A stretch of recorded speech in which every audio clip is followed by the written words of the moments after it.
नमस्कार, मैं हूं doctor Ruchi Bhardwaj, Ayurveda fertility expert and Ayurveda consultant. आज हम बहुत ही इंपॉर्टेंट टॉपिक के बारे में बात करेंगे। आज का टॉपिक है एसटीडी, ये sexual transmitted disease.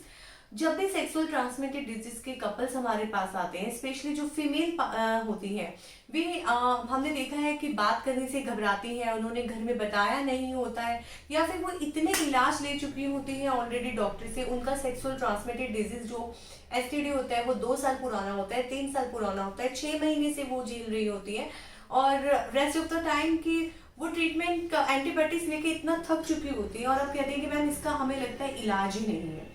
Sexual transmitted disease ज्यादातर आप लोगों के उसमें टेस्ट किया करवाए जाते हैं, और वो गनोरिया, सिफिलिस आपको बताया जाता है, या फिर कैलिमाइडिया आपको इन्फेक्शन है, फंगस लग गया है।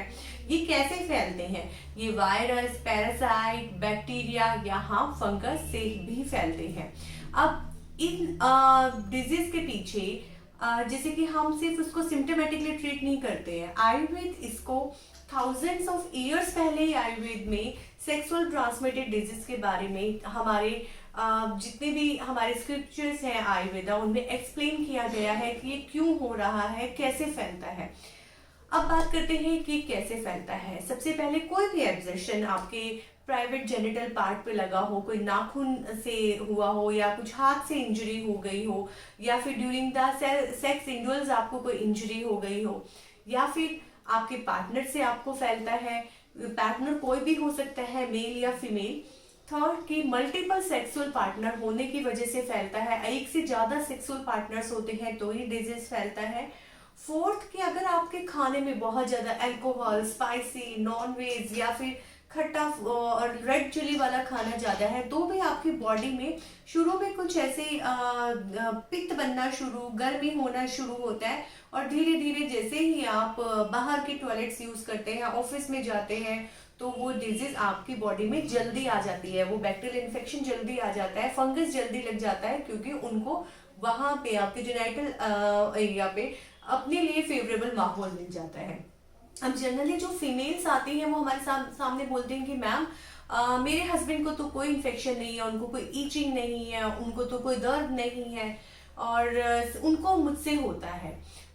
बट समटाइम्स क्या रहता है कि मेल पार्टनर जो होते हैं वो करियर होते हैं, बट उनमें दिखाई नहीं देता, यानी कि वो उनमें बैक्टीरिया और वायरस उनमें होता तो है, बट उनमें सिम्टम्स नहीं आते हैं। फीमेल्स में जल्दी आ जाते हैं, बिकॉज हमारे फीमेल्स का जो वेजाइनल फ्लोरा है वो बहुत जल्दी डिस्टर्ब हो जाता है, और ड्यू टू ओवर हाइजीन हम लोग बहुत ज्यादा वॉश करते हैं, या पीरियड्स के दिनों में नमी होने की वजह से फंगस इन्फेक्शन फैलता है, या फिर हम जो बार बार वॉश करते हैं उसकी वजह से वेजाइनल फ्लोरा बिगड़ता है, और we will be prone to infection, यानी कि कोई भी इन्फेक्शन बहुत जल्दी होता है। अब बात करते हैं कि इसके उपचार के बारे में।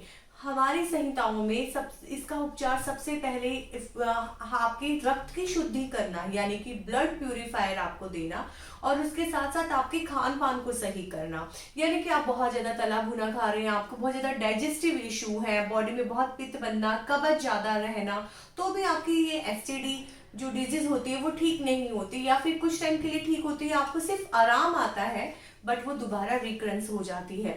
सो आपको अपने गट हेल्थ का भी बहुत ध्यान रखना पड़ता है अगर आप इससे बिल्कुल निजात पाना चाहते हैं। सो आयुर्वेद में बहुत सारी ऐसी मेडिसिन है, जैसे पंचनिम्वादी क्वाथ है, और आपके लीवर पे हम काम करते हैं कि एंजाइम्स अच्छे से सिक्रेट हो, डाइजेशन अच्छा हो। बहुत सारे ऐसे ब्लड प्यूरिफायर हैं जहाँ जैसे कि महामंजिष्ठादि क्वाथ है, और इसके साथ साथ फीमेल्स के लिए बहुत अच्छा है चौक चीनी है, हम लोग खादीर इसमें देते हैं, या फिर इसके साथ साथ कुछ ऐसी पर्सनल प्रिपरेशंस होती हैं जो कि जैसे ही आप आओगे आपकी प्रकृति को देखकर हर आयुर्वेदिक डॉक्टर उसमें अपना प्रैक्टिस के अकॉर्डिंग अपने प्रैक्टिकल अप्रोच के अकॉर्डिंग ही आपको गाइड करता है कि खान पान के साथ आपको ये मेडिसिन स्टार्ट करनी है। तो कोई पर्टिकुलर मेडिसिन हर इन्फेक्शन के लिए नहीं है, बट आयुर्वेद में इसमें दोषों का इन्वॉल्वमेंट बहुत ज्यादा होता है। यानी कि अगर आपको वात दोष है तो आपको ब्लैक ब्लैक वेजाइनल एरिया पे या जेनिटल ट्रैक्ट पे वॉट्स हो जाएंगे और वो थोड़े पेनफुल होंगे। अगर आपको पित्त है तो आपको क्या रहेगा कि उसके साथ साथ आपको उसमें जलन होगी, यूरिन पास करते हुए आपको पेन होगा, और अगर आपको कफज है तो बहुत ज़्यादा खुजली होगी, जिसको हम गंडू बोलते हैं। और उसके साथ साथ ही आपको क्या रहेगा कि खुजली के साथ साथ सोरनेस होगी, स्कॉटम एरिया में सोरनेस हो जाएगी। फीमेल्स को वेजाइनल आउटर लेयर पे जो लिप्स होते हैं उनमें सोरनेस हो जाएगी, स्वेलिंग आ जाएगी, रेडनेस आ जाएगी। इसका एक और सबसे बड़ा कारण होता है कि आप अपने नेचुरल अर्जेस स्पेशली यूरिन को बहुत ज्यादा कंट्रोल करते हैं तो भी वेजाइनल फ्लोरा बिगड़ता है, या पुरुषों में भी इन्फेक्शन के लिए वो प्रोन बनते हैं। तो हाँ, हमें इस चीज का ध्यान रखना है कि हमें कुछ भी नेचुरल अर्जेस को कंट्रोल नहीं करना, ना ही स्टूल को ना ही यूरिन को। सेकंड, हमें क्या करना है कि अगर आपको बार बार इन्फेक्शन हो रहा है तो पेल्विक फ्लोर एक्सरसाइजेस करिए, वाटर इनटेक अपना बढ़ाइए, साथ ही सोर और स्पाइसी फूड बिल्कुल छोड़िए, रेड चिल्ली छोड़िए। थर्ड, कॉन्स्टिपेशन से आपको निजात पाना है। फोर्थ, एक बहुत अच्छी आयुर्वेदिक प्रिपरेशन है त्रिफला और पंचवल्कल क्वाथ, उससे आपको अपना पर्सनल जेनिटल एरिया को वॉश करना है। सो आयुर्वेद में इसका परमानेंट इलाज है। आपको 5-6 महीने 2 साल तक एंटीबायोटिक खाने की जरूरत नहीं है।